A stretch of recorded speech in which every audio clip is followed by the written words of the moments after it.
2024년 수강교회 맥주 감사주일입니다. 맥주절은 구약 성경 속에 하나님의 성민 이스라엘 백성들에게 주신 출애굽기 13장과 신명기 16장에 광야 이스라엘 백성들에게 명령하신 하나님의 율법입니다. 규례입니다. 3대 절기가 있습니다. 우리 한번 공부합니다. 따라합니다. 유월절, 오순절, 초막절. 다른 이름들이 많습니다만 3대 절기로 외우면 됩니다. 시작. 유월절, 오순절, 초막절.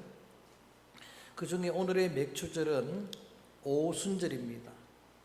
맥주절의 이름이 다양하게 불려지고 있는데 제일 먼저는 오순절로 불려집니다. 제일 중요한 6월절 지나고 50일 만이다라고 하는 의미입니다. 다소도자 10십자에서 오순절, 그리고 그 50일은 7주간을 지났다 해서 77절이라고 부릅니다. 77이 49, 그 다음에 오순절, 77절이라고 부르기도 하고, 처음 열매를 하나님께 드리는 절기라 해서 초실절이라고도 불려집니다. 첫 수확한 열매를 하나님께 드리는 초실절.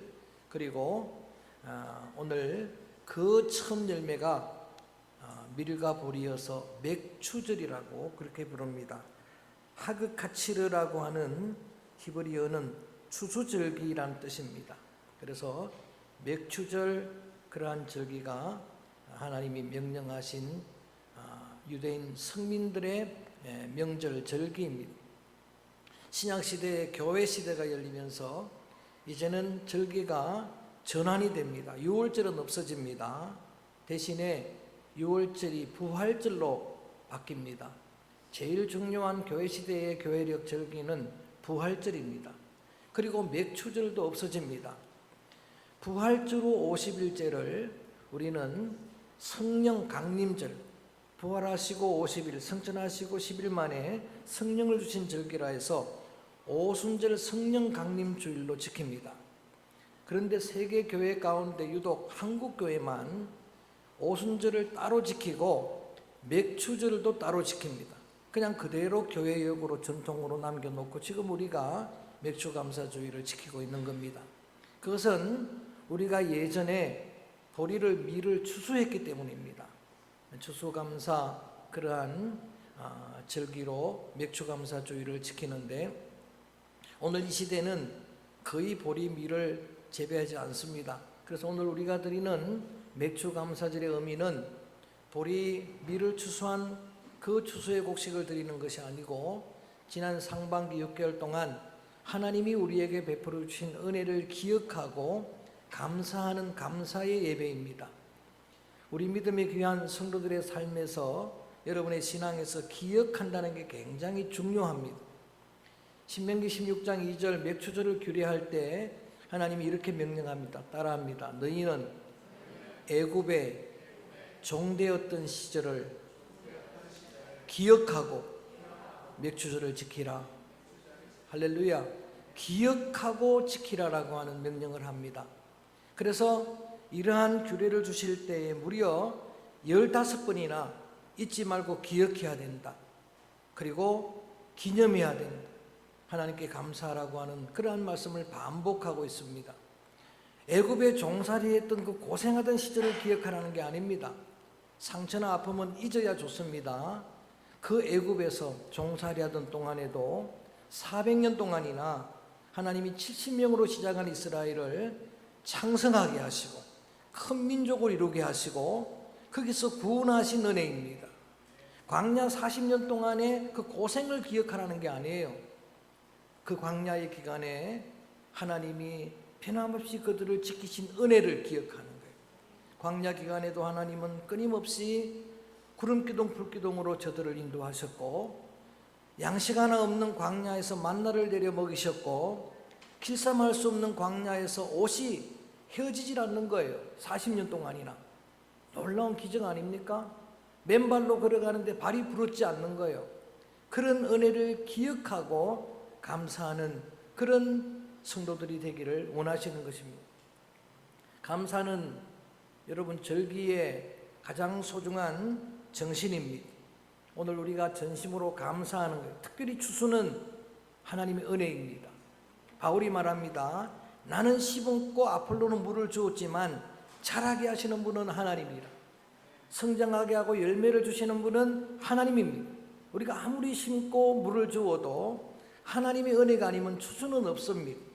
그래서 그것을 감사하는 겁니다. 시편 127편 말씀에 보면은 여호와께서 집을 세우지 아니하시면 건축자의 수고가 헛되고 여호와께서 성을 지키지 아니하시면 파수꾼의 경성함이 허사로다. 저는 이것을 믿습니다. 주님이 지난 상반기 동안 여러분을 세워주신 것이고 주님이 여러분을 지켜주신 줄로 믿습니다.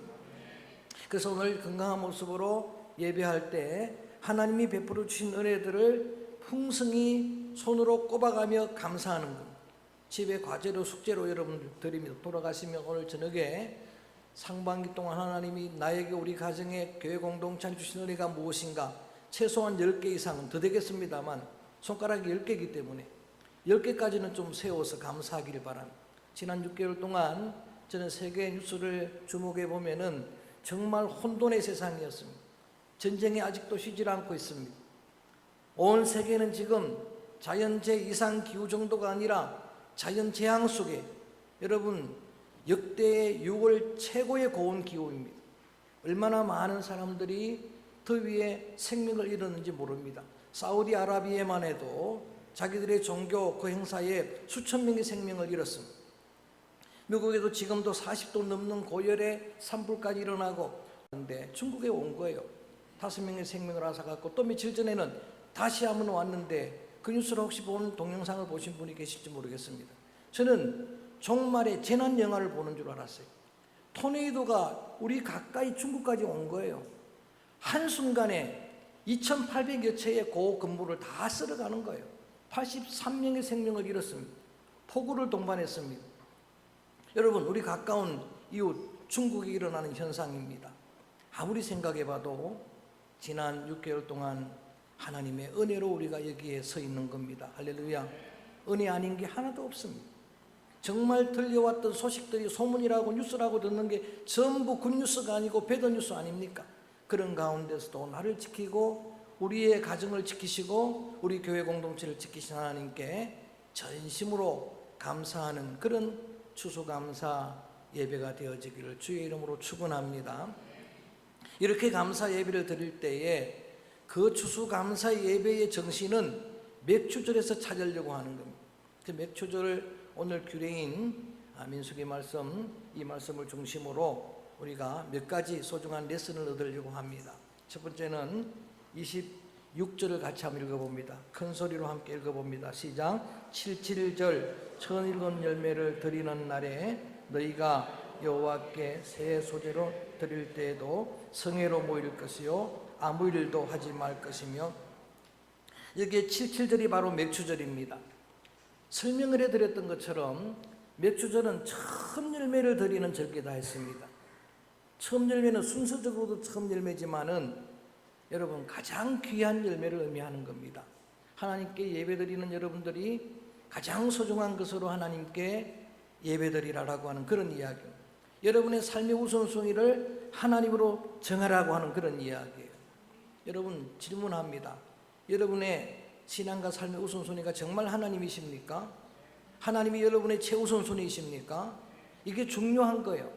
스티븐 코비 박사님이 성공하는 사람들, 성공하는 가정, 성공한 교회 시리즈, 그 사람들의 습관 시리즈를 연속으로 책을 펴서 베스트셀러가 됐는데 필독도서로 읽은 겁니다. 그 중에 여러분 그 세 개의 책에 공통된 성공한 사람들이나 가정이나 교회의 최우선순위는, 최우선 습관은 우선순위 정립이에요.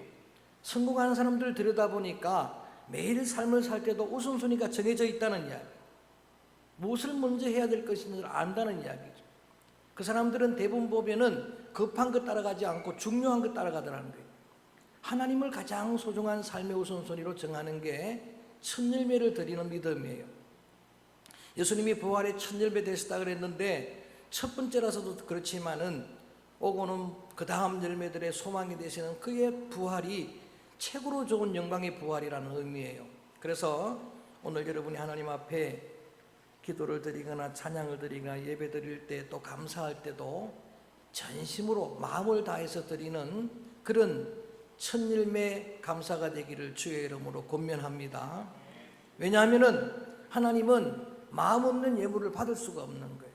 인격의 하나님이기 때문에 믿음 없는 마음 없는 제사, 구약의 마지막 성경인 말라기서에 보면은 성민 이스라엘이 드리는 제물을 보니까 마음이 없어요. 하나님 앞에 드린 제물인데 눈먼 것, 병든 것, 저는 것, 세상의 두려움도 받을 수 없는 그런 것들을 하나님께 드리니까 하나님이 그 예물을 거부하십니다. 성전의 문을 누가 닫았으면 좋겠다. 성전의 문을 닫아버렸습니다. 하늘의 문을 닫았어요. 무려 중간기, 신구약 중간기 400년 동안이요. 최초의 제사를 드린 가인의 제사를 하나님이 거부하셨습니다. 제사를 드리긴 하는데 아벨의 믿음의 제사는 받았지만 마음이 없는 제사입니다. 믿음이 없는 제사이니까 하나님이 그 제사를 거부했습니다. 저는 여러분이 드리는 감사가 진정한 감사가 되기를 축복합니다. 오늘 교독도 했습니다만 시편 136편에 보니까 여호와께 감사하라, 그 선하심과 인자하심이 영원하다, 이런 말이 26번 반복되고 있습니다. 반복은 강조법입니다. 진정으로 감사하라는 그런 이야기고, 또 늘 여러분 감사 제목으로 적어내지만 따라합니다. 범사에 감사하라. 범사 속에는 다 들어가는 거예요. 좋은 일도 범사 속에는 들어가고 좋지 않은 일도 그 속에 들어가는 거예요. 다니엘의 친구들이 말했던 것처럼 그리 하셔도 감사하고 그리 아니하셔도 감사하는 거예요. 여러분 하박국이 고백했던 것처럼 그래도 감사하지만 그럼에도 불구하고 감사하는 거예요. 이게 범사의 감사예요. 어떤 강도 맞는 사람이 집에 돌아와서 하나님께 감사하는 제목을 들어보니까 제일 첫 번째 감사 제목은 하나님, 돈은 지갑은 다 빼앗겼지만 생명 지켜주시니 감사합니다. 할렐루야. 범사에 감사죠. 두 번째 감사의 제목을 들어봤더니 하나님, 나도 정말 주님의 은혜 아니면은 여러분 볼 일 없는 인생인데 은혜로 강도가 아니라 강도 만났으니 감사합니다. 할렐루야. 범사가 감사죠.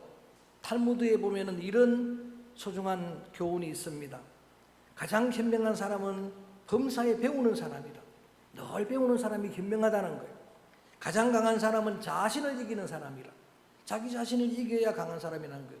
가장 행복한 사람은 범사에 감사하는 사람이라고 했습니다.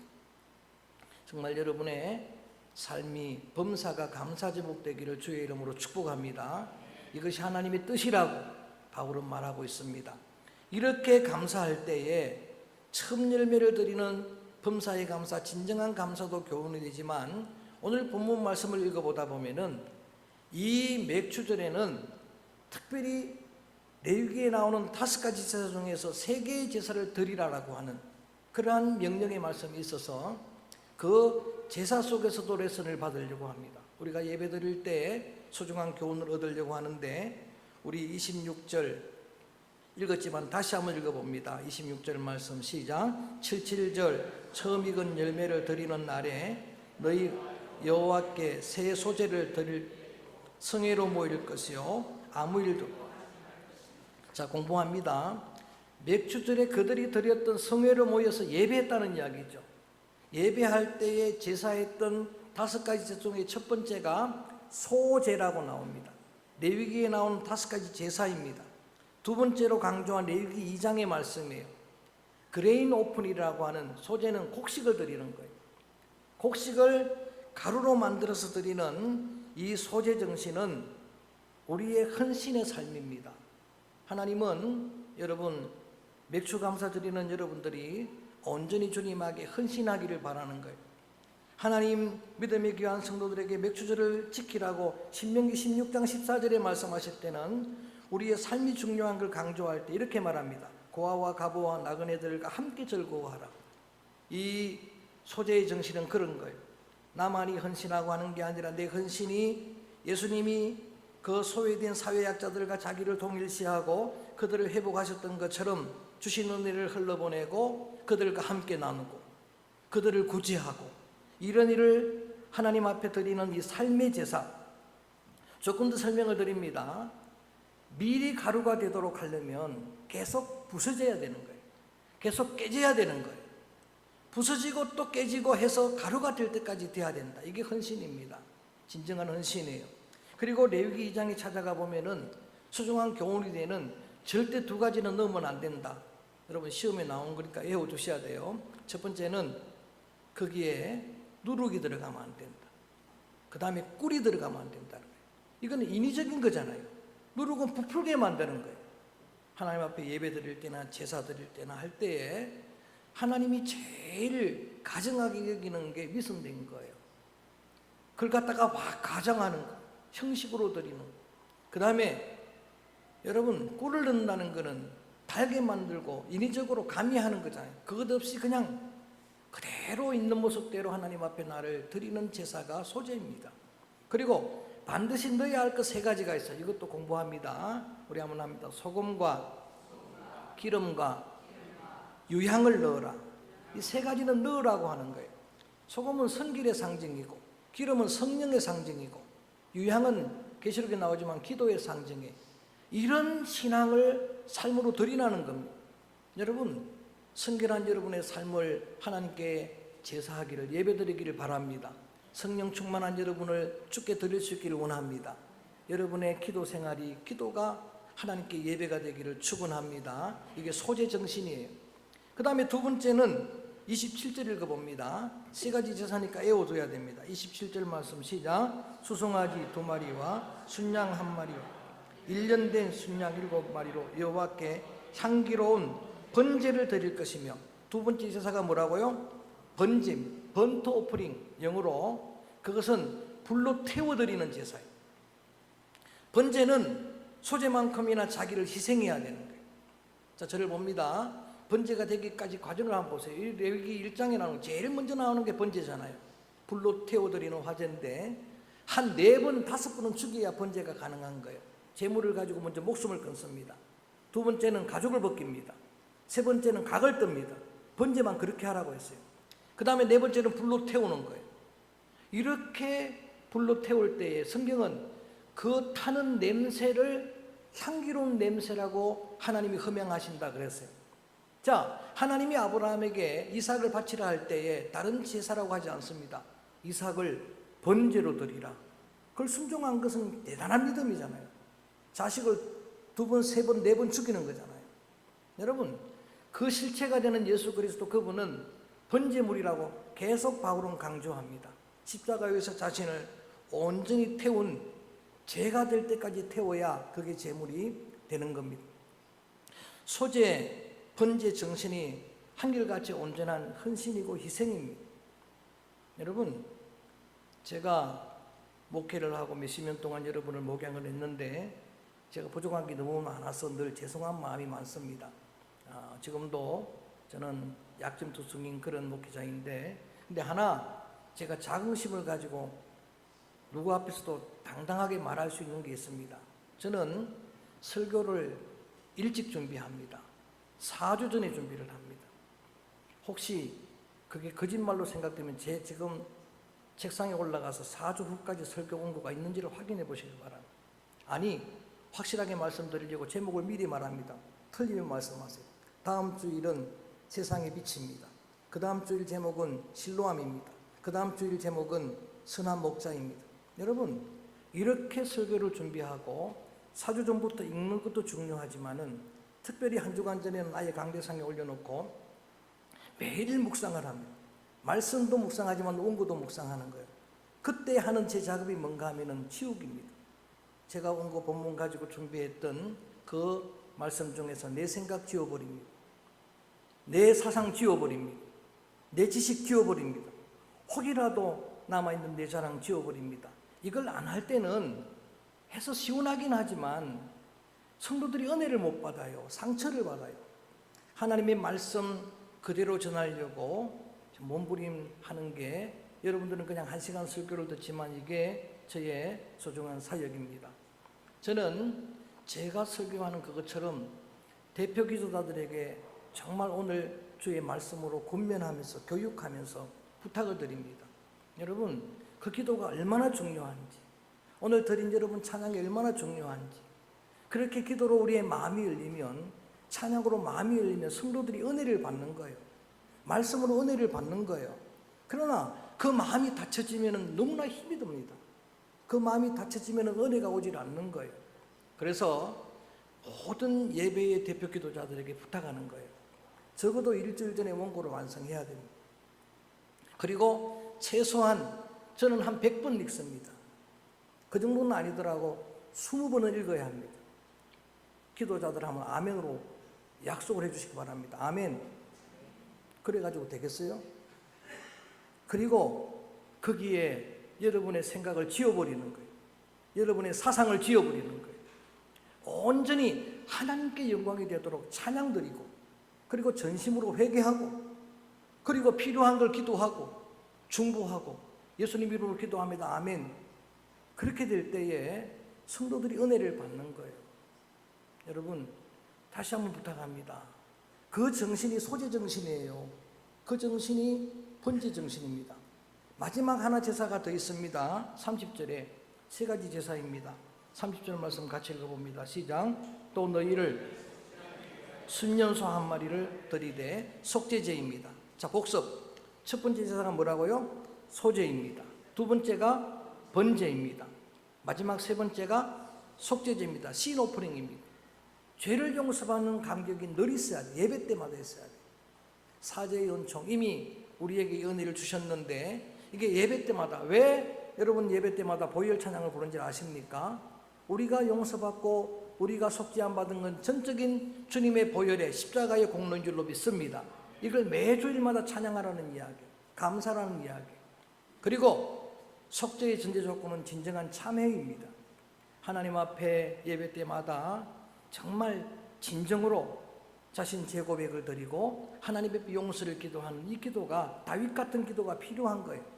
그리고 그런 자들에게 오늘도 긍휼을 베푸시고 용서하시는 그러한 용서의 감격을 안고, 속죄 제사의 근본 정신은 형제를 용서해야 한다는 이야기입니다. 정말 중요합니다. 이게 바로 속죄제 정신이에요. 자, 예수님이 비유로 말씀하셨습니다. 우리가 용서받은 그 구원을 비유하기를 1만 달란트 탕감받은 은혜다라고 하는데, 우리가 갚을 수 없는 것을 탕감을 받았다 이 말이에요. 그런데 그 사람이 그 감격을 잃어버리고 망각해버리고 가서 형제의 100데나리온, 얼마 안 되는 빚을 용서하지 않습니다. 그래서 그 탕감받은 은혜가 취소되는 이야기가 예수님의 비유잖아요. 자, 늘 여러분들이 하나님 앞에 드리는 주기도문을 보세요. 이런 기도가 나옵니다. 우리가 우리의 형제의 허물을 용서해 준 것처럼 우리의 죄를 용서해 주옵소서.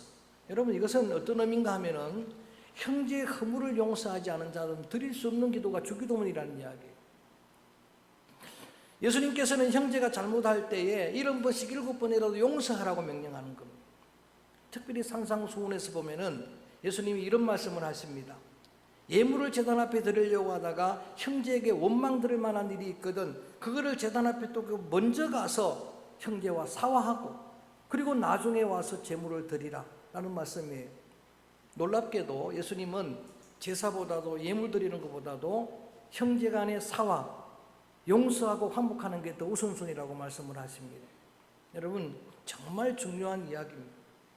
오늘 우리 맥주 감사 주일에 하나님 앞에 진정으로 예배해야 될 여러분들에게, 감사해야 될 여러분들에게 그 예배의 정신을 이 맥주절 구약의 규례 속에서 함께 나누었습니다. 다 기억하지는 못할지라도 그의 정신을 다시 한번 마음에 새기고 첨예배란 제목으로 말씀을 드렸는데, 가장 귀한 것을 그들이 드렸던 것처럼 주님이 받으시기에 합당한 받음직한 감사의 예배가 되어지기를 주의 이름으로 축원합니다.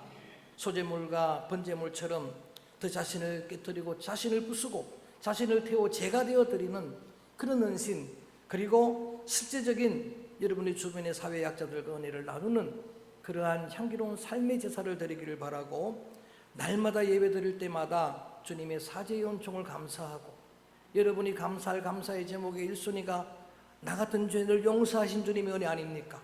나 같은 죄인을 용서하신 어메이징 그레이스, 그 놀라운 은혜를 날마다 찬양하는 겁니다.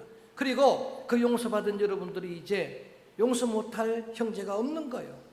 누구의 허물도 다 용서하는, 그래서 여러분이 드리시는 그 소중한 이 감사의 예배를 주님이 흠양하실 수 있는 그런 소중한 예배가 되어지기를 주의 이름으로 축원합니다. 그러기 위해서는 은혜를 알아야 돼요. 그래서 마지막 우리가 부를 찬양이 은혜라고 하는, 여러분이 즐겨 부르는 찬양입니다. 은혜를 알아야 그 은혜를 기억하고 감사하게 되는 거니까. 내가 누려왔던 모든 것들이 주님의 은혜임을 고백하는 거예요. 우리가 누리는 이 은혜 중에 어떤 것도 당연한 것 없습니다. 우리의 일상도 전부가 하나님의 은혜입니다. 그 은혜를 감사하는 찬양을 하나님께 드리겠습니다. 내가 누려왔던 모든 것들이 전부 하나님의 은혜입니다.